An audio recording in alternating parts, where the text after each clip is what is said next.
வணக்கம். மதிமுகம் செய்திகள். இன்றைய முக்கிய நிகழ்வுகளை பார்ப்பதற்கு முன்பாக தலைப்பு செய்திகளை பார்க்கலாம். அயோத்தி ராமர் கோவில் திறப்பை தமிழ்நாட்டில் உள்ள தனியார் கோவில்கள் நேரலை செய்ய காவல்துறை அனுமதி தேவையில்லை. சென்னை உயர்நீதிமன்றம் உத்தரவு. தமிழ்நாட்டில் நாடாளுமன்ற தேர்தலுக்கான இறுதி வாக்காளர் பட்டியலை வெளியிட்டார் தலைமை தேர்தல் அதிகாரி சத்யபிரதா சாஹூ. 7 லட்சம் வாக்காளர்கள் எண்ணிக்கை அதிகரித்துள்ளதாக பேட்டி. அஸ்ஸாம் கோவிலில் வழிபட அனுமதி மறுப்பு. தர்ணாவில் ஈடுபட்ட ராகுல் காந்தி.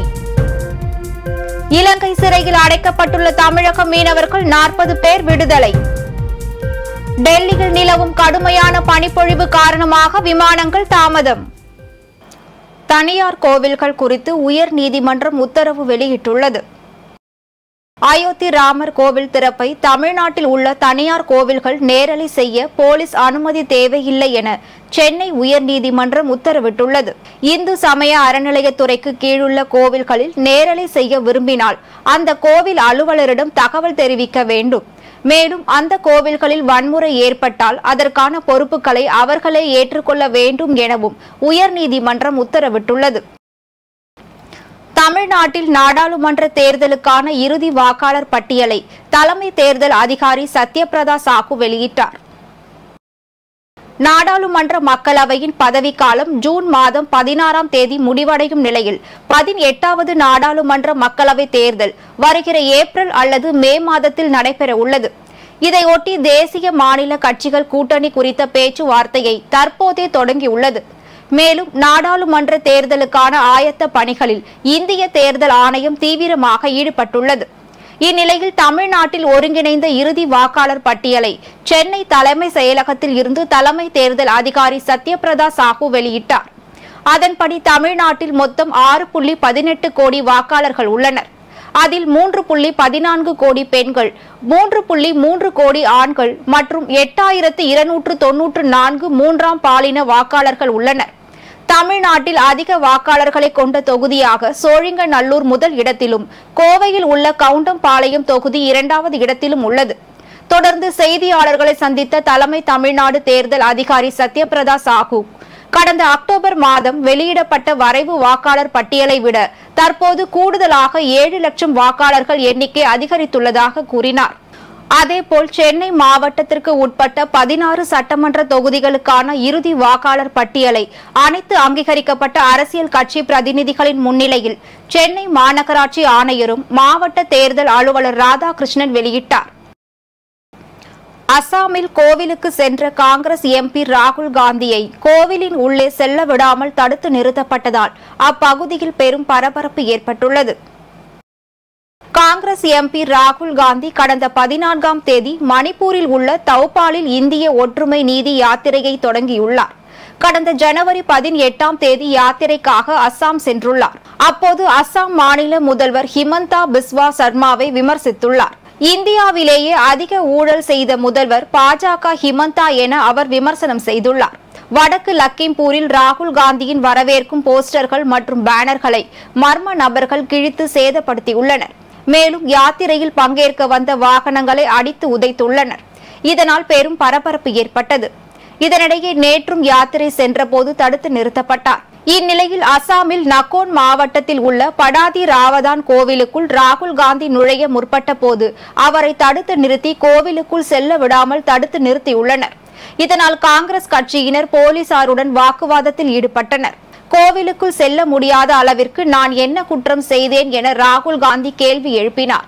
அயோத்தியில் ராமர் கோவில் திறப்பு விழா முடிந்த பிறகுதான் அனுமதி அளிக்கப்படும் என காவல்துறை சார்பில் விளக்கம் அளிக்கப்பட்டது. அதனைத் தொடர்ந்து ராகுல் காந்தி போராட்டத்தில் ஈடுபட்டுள்ளார். கோவில் வாசலிலேயே அமர்ந்து பக்தி பாடல்கள் பாடி ராகுல் காந்தி போராட்டத்தில் ஈடுபட்டு வருகிறார். இலங்கை சிறையில் அடைக்கப்பட்டுள்ள தமிழக மீனவர்கள் 40 பேர் இன்று விடுதலை செய்யப்பட்டுள்ளனர். பாக்ஜல சந்தி கடலில் சில மாதங்களுக்கு முன் மீன்பிடிக்க சென்ற தமிழக மீனவர்கள் 40 பேரை விசாரணை கைதிகளாக இலங்கை சிறையில் அடைத்துள்ளனர். யாழ்ப்பாணம் மற்றும் வவுனியா உள்ளிட்ட 3 சிறைகளில் இருக்கும் மீனவர்களை இந்த மாதம் 26, 29 மற்றும் 30ஆம் தேதி வரை மீனவர்களை காவலில் வைக்க இலங்கை நீதிமன்றம் உத்தரவிட்டிருந்த நிலையில் சிறைப்பிடித்த 40 மீனவர்களையும் விடுவிக்க கோரி தமிழக முதல்வர் மு.க.ஸ்டாலின் பிரதமர் மோடிக்கு கடிதம் அனுப்பியுள்ளார். தற்போது 40 தமிழக மீனவர்களை விடுதலை செய்ய இலங்கை அரசு உத்தரவிட்டுள்ளது. கடும் பனிமூட்டம் காரணமாக டெல்லியில் இன்றும் விமான சேவைகள் பாதிக்கப்பட்டுள்ளது. பல விமானங்கள் ரத்து செய்யப்பட்ட நிலையில் ஏராளமான விமானங்களின் புறப்பாடு வருகை தாமதமாகியுள்ளது. டெல்லியில் 2 வாரங்களாக தொடரும் பனிமூட்டத்தால் காலை நேரங்களில் விமான சேவைகள் தொடர்ந்து பாதிப்படைந்துள்ளது. இந்திய தலைநகர் டெல்லியில் கடும் பனிமூட்டம் நிலவி வருகிறது. குறைந்தபட்ச வெப்பநிலையாக 3.3 டிகிரியாக பதிவாகி இருப்பதால் அடர்ந்த மூடு பனியால் குறைந்த தெரிவு நிலையுடன் இந்திரா காந்தி சர்வதேச விமான நிலையத்தின் அதிகாரிகள் முன்னெச்சரிக்கை நடவடிக்கைகளை மேற்கொண்டனர். இன்று டெல்லி விமான நிலையத்தில் 168 விமானங்கள் தாமதமாகிவிட்டன மற்றும் 84 விமானங்கள் ரத்து செய்யப்பட்டுள்ளன. விமானங்கள் சராசரியாக 1 மணி நேரம் தாமதமானது. டெல்லி விமான நிலையமும் அடர்ந்த பனிமூட்டம் எச்சரிக்கை விடுத்துள்ளது. ஆயிரக்கணக்கான பயணிகள் தங்கள் விமானங்களுக்காக காத்திருக்கும் வகையில் விமான பயணம் பாதித்து இதற்கிடையில் பனிமூட்டம் காரணமாக 18 ரயில்கள் தாமதமாக சென்றதால் ரயில் நேர அட்டவணையிலும் இடையூறு ஏற்பட்டுள்ளது. திமுக கட்சியின் 2வது இளைஞரணி மாநாடு ஜனவரி 21ஆம் தேதி சேலம் மாவட்டத்தில் நடைபெற்றது. அதில் தமிழக விளையாட்டுத்துறை மற்றும் இளைஞர் நலன்துறை அமைச்சர் உதயநிதி ஸ்டாலின் சொல்லிய குட்டி கதை அனைவரின் கவனத்தையும் பெற்றுள்ளது.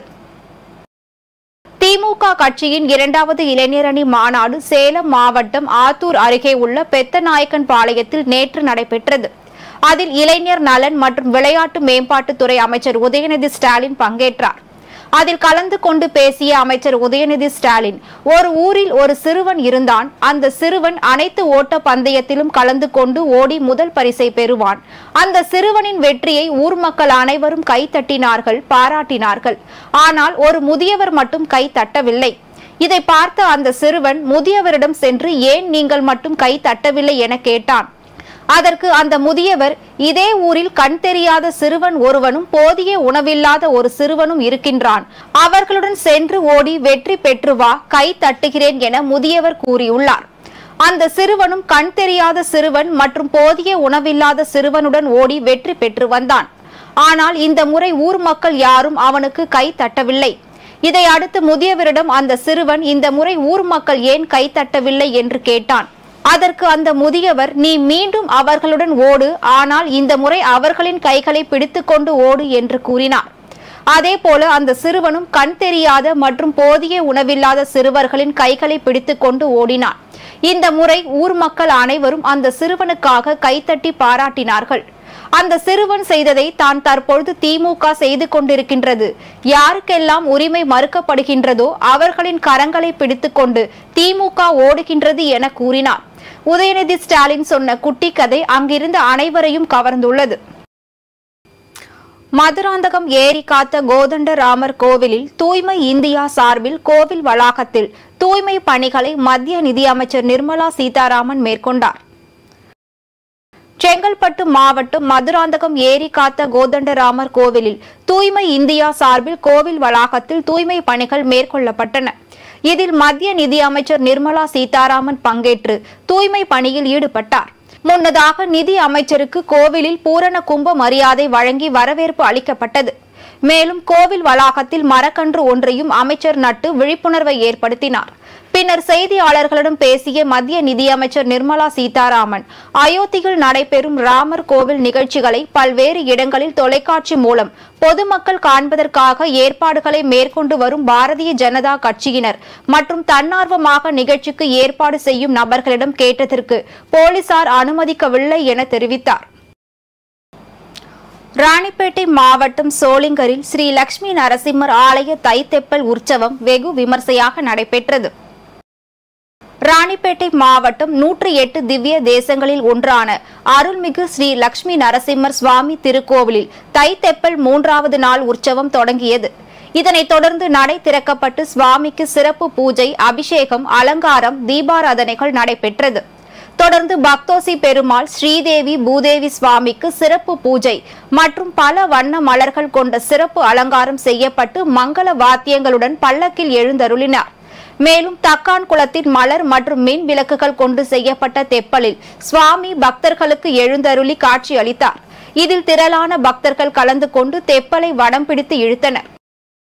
திருப்பரங்குன்றம் சுப்பிரமணிய சுவாமி திருக்கோவில் தெப்ப திருவிழா கோலாகலமாக நடைபெற்றது. திருப்பரங்குன்றம் சுப்பிரமணிய சுவாமி கோவிலில் தெப்ப திருவிழா கடந்த 12ஆம் தேதி கொடியேற்றத்துடன் தொடங்கியது. விழாவினை முன்னிட்டு சுப்பிரமணிய சுவாமி தெய்வானையுடன் தினமும் காலையில் தங்க சப்பரத்திலும், மாலையில் அன்ன வாகனம், வெள்ளி பூத வாகனம், சேஷ வாகனம், தங்கமயில் வாகனம் உள்ளிட்ட பல்வேறு வாகனங்களில் எழுந்தருளி திருவீதி உலா வந்து பக்தர்களுக்கு அருள் பாலித்தார். விழாவின் 9ஆம் நாள் நிகழ்ச்சியாக தெப்பம், முட்டு தள்ளுதலும், அதனைத் தொடர்ந்து தெப்ப தேரோட்டமும் நடைபெற்றது. விழாவின் முக்கிய நிகழ்ச்சியான தெப்ப திருவிழா ஜிஎஸ்டி சாலையில் உள்ள தெப்பத்தில் அலங்கரிக்கப்பட்ட தெப்ப தேரில் சுப்பிரமணிய சுவாமியுடன் தெய்வானையுடன் எழுந்தருளி தெப்பத்தை சுற்றி வந்து பக்தர்களுக்கு அருள் பாலித்தார். இந்த விழாவில் திரளான பக்தர்கள் கலந்து கொண்டு சுவாமி தரிசனம் செய்தனர். கோவை ஆலந்துறை பகுதியில் மாபெரும் இலவச கண் பரிசோதனை முகாம் நடைபெற்றது. கோவை மாவட்ட பார்வை இழப்பு தடுப்பு சங்கம், அனைத்து சமூக மக்களுக்கும் உதவும் பேரவை மற்றும் அரவிந்த் கண் மருத்துவமனை இணைந்து நடத்தும் மாபெரும் இலவச கண் பரிசோதனை முகாம் நடைபெற்றது. வழக்கறிஞர் புஷ்பானந்தம் தலைமை வகித்த இந்த நிகழ்ச்சியில் பொதுமக்கள் தங்களது கிட்ட பார்வை, தூர பார்வை குறைபாடு போன்ற பல்வேறு பிரச்சனைகளை தெரிவித்து பரிசோதனை செய்து அவர்களுக்கான மருத்துவ ஆலோசனைகள் மற்றும் மருத்துவ உதவிகள் வழங்கப்பட்டது. திருப்பூர் மாநகர் மாவட்ட விடுதலை சிறுத்தைகள் கட்சியின் சார்பில் வெல்லும் ஜனநாயகம் மாநாடு குறித்த ஆலோசனை கூட்டம் நடைபெற்றது. ஜனவரி 26ஆம் தேதி திருச்சியில் நடைபெறும் வெல்லும் ஜனநாயகம் மாநாடு குறித்த நிர்வாகிகள் ஆலோசனை கூட்டம் திருப்பூர் மாநகர் மாவட்ட செயலாளர் ஏபிஆர் மூர்த்தி தலைமையில் நடைபெற்றது. இந்நிகழ்ச்சியில் சிறப்பு விருந்தினராக கலந்து கொண்ட விடுதலை சிறுத்தைகள் கட்சியின் மாநில முதன்மை செயலாளர் ஏசி பாவரசு கலந்து கொண்டு ஆலோசனைகளை வழங்கினார். தொடர்ந்து ஜனவரி 26ஆம் தேதி திருச்சியில் நடைபெறும் வெல்லும் ஜனநாயகம் மாநாட்டில் கொங்கு மண்டலத்தில் இருந்து ஆயிரக்கணக்கான விடுதலை சிறுத்தைகள் கட்சியினரை அழைத்து சென்று மாநாட்டை சிறப்பு செய்வதெனவும் தீர்மானம் நிறைவேற்றப்பட்டது. இந்த அருளுக்கு சொந்தமான மாரியம்மன் கோயில், அந்த மாரியம்மன் கோயிலில் கிட்டத்தட்ட ஒரு 2-3 தலைமுறை தாழ்த்தப்பட்ட மக்கள் வழிபட முடியவில்லை. அது தனிநபர் கோயில் அல்ல, இந்த அருளுக்கு சொந்தமான கோயில். கடந்த வாரம் விடுதலை சிறுத்தைகளுடைய கோரிக்கையை ஏற்று மாவட்ட ஆட்சியர், ஆர்டிஓ, டிஆர்ஓ அவர்கள் முன்னிலே சமாதான பேச்சுவார்த்தை கொண்டு இந்த அருளத்திற்கு சொந்தமான கோயில் அனைவரும் வழிபடலாம் என்று உத்தரவு பிறப்பித்தார்கள். உத்தரவை பிறத்த பிறகு அங்கு இருக்கின்ற தாழ்த்தப்பட்ட அதிர்ந்திய மக்கள், ஆதிதிராவிட மக்கள் கோயிலுக்குள் நுழைந்து பொங்கல் வைத்து விழாவை நடத்தினார்கள் காவல்துறை அனுமதியுடன். ஆனால் இப்பொழுது அங்கிருக்கின்ற சாதி இந்துக்கள் கோயில் மீட்பு போராட்டம் நடத்துவதாக அறிவித்திருக்கிறார்கள். அண்மையிலே கூட்டம் போட்டிருக்கிறார்கள். தமிழக அரசு, குறிப்பாக தமிழ்நாடு காவல்துறை, திருப்பூர் காவல்துறை, மாவட்ட ஆட்சித்தலைவர் இருவரும் இணைந்து இதுபோன்ற சாதியவாத கும்பலுக்கு உடனே தாழ்த்தப்பட்ட வன்கொடுமை தடுப்புச் சட்டத்தில் நடவடிக்கை எடுக்கப்பட வேண்டும். அந்த கிராமத்தில் கோயில் நுழைந்த ஆதிராவிட மக்களை நுழைந்தது குற்றத்திற்காக ஊரை விட்டு ஒதுக்கி வைத்திருக்கிறார்கள். அதாவது சமூக புறக்கணிப்பு செய்திருக்கிறார்கள். மாவட்ட ஆட்சித்தலைவர் அவர்களும் மாவட்ட காவல்துறை அவர்களும் உடனடியாக அந்த சமூக புறக்கணிப்பில் ஈடுபட்ட சாதிவாத கும்பலை, அதற்கு துணை போகும் மதவாத கும்பலை தாழ்த்தப்பட்டோர் வன்கொடுமை தடுப்புச் சட்டத்திலே கைது செய்ய சொல்லி வலியுறுத்தி திருவண்ணாமலையில் பெட்டி கடையில் மது பாட்டில்கள் விற்பனை செய்த நபரை காவல்துறையினர் கைது செய்தனர். திருவண்ணாமலை மாவட்டம் ஆரணி அருகே திருமலை கிராமத்தில் அரசு மது பாட்டில்கள் கள்ள சந்தையில் விற்பனை செய்யப்படுவதாக காவல்துறையினருக்கு கிடைத்த ரகசிய தகவலின் அடிப்படையில் திருமலை பகுதியில் சோதனையில் ஈடுபட்டனர். அப்போது அதே கிராமத்தை சேர்ந்த பாஸ்கரன் என்பவர் தனது பெட்டி கடையில் மது பாட்டில்களை விற்பனை செய்து கொண்டிருந்ததை கண்டறிந்த காவல்துறையினர் மது பாட்டில்களை பறிமுதல் செய்ததோடு பாஸ்கரை கைது செய்து விசாரணை மேற்கொண்டு வருகின்றனர். கோவை மாவட்டம் பாச்சாபாளையம் பகுதியில் உள்ள கல்வி துணை அறக்கட்டளை மாணவ மாணவியர்களுக்கு பாராட்டு விழா நடைபெற்றது. கோவை மாவட்டம் பேரூர் அடுத்த பச்சாபாளையம் பகுதியில் கல்வி துணை அறக்கட்டளை கடந்த 10 ஆண்டுகளாக இயங்கி வருகிறது. அந்த பள்ளி நடத்தப்பட்ட பல்வேறு போட்டிகளில் வெற்றி பெற்ற மாணவ மாணவியர்களுக்கு பரிசுகள் வழங்கும் நிகழ்ச்சி நடைபெற்றது. இதில் ஓய்வு பெற்ற ஆசிரியர் ஸ்ரீனிவாச ராகவன் சிறப்பு விருந்தினராக கலந்து கொண்டு கல்வியின் பெருமைகள் குறித்து மாணவ மாணவியர்கள் மத்தியில் எடுத்துரைத்தார். அப்போது பேசிய அவர், மாணவர்களின் கல்வியை மேம்படுத்தும் வகையில் யூடியூப் பக்கத்தை துவக்கி இலவச கல்வியை அளித்து வருவதாகவும் இதில் 10,000க்கும் மேற்பட்ட மாணவர்கள் இலவசமாக பாடங்களை கற்று வருவதாக கூறினார். இதனைத் தொடர்ந்து வெற்றி பெற்ற மாணவர்களுக்கு கோப்பைகளையும் சான்றிதழ்களையும் அவர் வழங்கினார். திருவண்ணாமலை மாவட்டத்தில் ஸ்ரீ பச்சையம்மன் உடனாகிய மன்னார் சுவாமி கோவில் மகா கும்பாபிஷேகம் வெகு விமர்சையாக நடைபெற்றது. திருவண்ணாமலை மாவட்டம் செங்கம் அடுத்த முன்னூர் மங்கலம் கிழக்கு கொள்ளக்கொட்டாய் கிராமத்தில் புதிதாக அமைக்கப்பட்ட ஸ்ரீ பச்சையம்மன் உடனாகிய மன்னார் சுவாமி கோவில் மகா கும்பாபிஷேகம் மிக விமர்சையாக நடைபெற்றது. குடமுழக்கு விழாவில் சுற்று பகுதியில் இருந்து 1000க்கும் மேற்பட்ட பக்தர்கள் கலந்து கொண்டு சுவாமி தரிசனம் செய்தனர். திருப்பூர் மாவட்டம் கொடுவாய் அருகே உள்ள நிழல் கிராமத்தில் பொது கழிப்பிட வசதி அமைத்து தர கோரி 100க்கும் மேற்பட்ட பெண்கள் மாவட்ட ஆட்சியர் அலுவலகத்தில் மனு அளித்தனர். திருப்பூர் மாவட்டம் கொடுவாய் அருகே உள்ளது நிழலி கிராமம். இந்த பகுதியில் வசித்து வரும் அருந்ததி இன மக்களுக்கு பொது கழிப்பிடம் அமைத்து தர வேண்டி பல முறை அரசு அதிகாரிகளிடம் சட்டமன்ற உறுப்பினர்களிடமும் மனு அளித்தும் இதுவரை எந்தவித நடவடிக்கையும் எடுக்கவில்லை என கோரி அப்பகுதியை சேர்ந்த 100க்கும் மேற்பட்ட பெண்கள் மாவட்ட ஆட்சியர் அலுவலகத்தில் மனு கொடுத்தனர். மேலும் அரசு அதிகாரிகள் மனுவின் மீது உரிய நடவடிக்கை எடுக்கவில்லை என்றால் வரும் நாடாளுமன்ற தேர்தலை புறக்கணிக்கப் போவதாகவும் தெரிவித்தனர். 25 வருஷமா நாங்க மனு கொடுத்துட்டு தான் இருக்கிறாங்க. யாரும் எந்த ஸ்டெப்பும் எங்களுக்கு எடுக்கவே இல்லைங்க பொது கழிப்பிடத்துக்கு. நாங்க அதனால இங்க நேரா வந்திருக்கிறோங்க. சரி, ஒரு வித்தியாச காலங்களெல்லாம் வந்தாங்கன்னா எங்களுக்கு 1500 பேருக்கு மேல எல்லாம் வர்றாங்க. அதுக்கு அதிகாரி எல்லாம் வர்றாங்க. ஆனா அவங்களுக்கு கொடுத்தா எந்த ஒரு ரெஸ்பெக்டும் பண்றது இல்லைங்க. வாங்கிட்டு போறாங்க, அதுக்கு உண்டான ஸ்டெப் எதுவுமே எடுக்கிறது இல்லைங்க. இந்த டைம் ஆச்சு எங்களுக்கு முயற்சி பண்ணிருக்கிறோம். இல்லன்னா நாங்க எலெக்ஷன் டைம் வந்தா நாங்க ஓட்டே நாங்க போட மாட்டோங்க. எங்க ஊர்ல 1000 பேர் 1000 ஓட்டு இருக்குதுங்க. அந்த 1000 ஓட்டும் வராது. எலெக்ஷன் டைம் வந்தா ஓட்டு கேட்கறதுக்கு வர்றாங்க. அது பண்ணி தரேன் இது பண்ணி தரேங்கிறாங்க. எதுவுமே பண்ணி தர மாட்டேங்கிறாங்க. இன்றைய தங்கம் வெள்ளி விலை வழங்குவோர் அட்டிகா கோல்ட் கம்பெனி. சென்னையில் இன்று 22 கேரட் ஆபரண தங்கத்தின் விலை கிராமிற்கு 5 ரூபாய் உயர்ந்து 5830 ரூபாய்க்கு விற்பனை செய்யப்படுகிறது. மேலும் ஒரு சவரன் ஆபரண தங்கத்தின் விலை 40 ரூபாய் உயர்ந்து 46,640 ரூபாய்க்கு விற்பனை செய்யப்படுகிறது. வெள்ளியின் விலையில் எந்தவித மாற்றமும் இன்றி 1 கிராம் வெள்ளியின் விலை 77 ரூபாய்க்கும் 1 கிலோ வெள்ளியின் விலை 77,000 ரூபாய்க்கும் விற்பனை செய்யப்படுகிறது. அமெரிக்காவில் ஏர் ஆம்புலன்ஸ் ஹெலிகாப்டர் விபத்துக்குள்ளானதில் 3 ஊழியர்கள் உயிரிழந்தனர். ஓக்லஹோமா நகரத்திற்கு மேற்கே 70 மைல் தொலைவில் வெதர் போர்டில் உள்ள தங்கள் தளத்திற்கு அவர்கள் திரும்பிக் கொண்டிருந்த போது தொடர்பு துண்டிக்கப்பட்டு விபத்துக்குள்ளானது. இந்த விபத்துக்கான காரணம் குறித்து காவல்துறை அதிகாரிகள் விசாரணை மேற்கொண்டு வருகின்றனர். மீண்டும் தலைப்புச் செய்திகள். அயோத்தி ராமர் கோவில் திறப்பை தமிழ்நாட்டில் உள்ள தனியார் கோவில்கள் நேரலை செய்ய காவல்துறை அனுமதி தேவையில்லை. சென்னை உயர்நீதிமன்றம் உத்தரவு. தமிழ்நாட்டில் நாடாளுமன்ற தேர்தலுக்கான இறுதி வாக்காளர் பட்டியலை வெளியிட்டார் தலைமை தேர்தல் அதிகாரி சத்யபிரதா சாஹூ. 7 லட்சம் வாக்காளர்கள் எண்ணிக்கை அதிகரித்துள்ளதாக பேட்டி. அஸ்ஸாம் கோவிலில் வழிபட அனுமதி மறுப்பு. தர்ணாவில் ஈடுபட்ட ராகுல் காந்தி. இலங்கை சிறையில் அடைக்கப்பட்டுள்ள தமிழக மீனவர்கள் 40 பேர் விடுதலை. டெல்லியில் நிலவும் கடுமையான பனிப்பொழிவு காரணமாக விமானங்கள் தாமதம்.